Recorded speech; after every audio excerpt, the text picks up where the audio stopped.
What was the hardest project you've ever had to do? The hardest project I have ever had to do. Let me just think about that a second.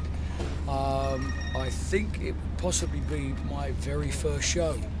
The reason why is I didn't exactly know what to expect. I was working with an old designer who's taking some time off at the moment, a guy called Preston.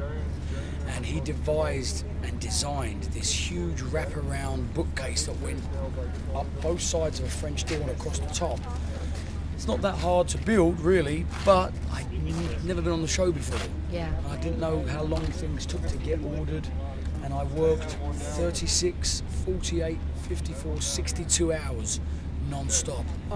And by the end of that first show, I wanted to quit. So that very first show was the hardest thing I've ever had to build. There's been harder projects since, but now I know how to utilise time. It's easier, but yeah. Where do you live when you aren't doing Extreme Makeover? I live in a little town called Claremont, which is just on the outskirts of Los Angeles County, which is about 30 miles from downtown LA, which is just far enough because Los Angeles is a little bit of a crazy place. Yeah. I grew up in London, England, and I've got 4 kids.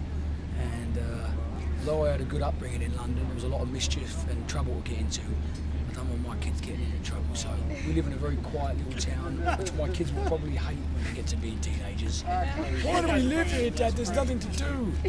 But it's very cold, it's very calm, very cute, very comfy. I like it. I grew up here, so I know what you're talking about. I know what your kids are talking about. It's tough for them. Do you have one, Chase? Have you ever had a situation where an order came short? If so, how did it affect the project?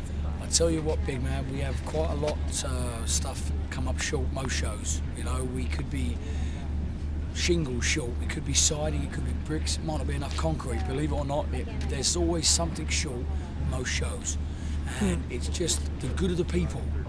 We make a phone call if we're short on shingles. We phone up a roofing company and they'll donate, thank God. Or if we're short on concrete, we kind of learn to kind of get ready for any last minute things that might be not on the list, like tiles.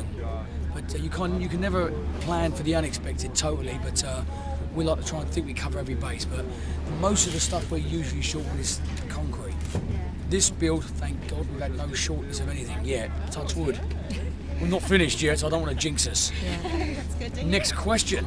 Okay. What about the Chapman people do you like the best? Like what characteristics?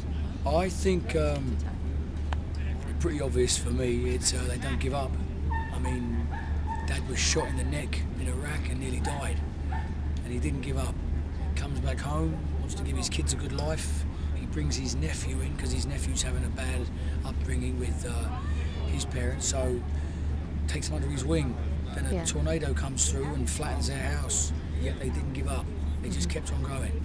I think when you give up, that's when that's when the defeat comes. But they just don't give up. That's the strongest quality I like in this family. They keep on trucking. Yeah. Can we get one quick picture?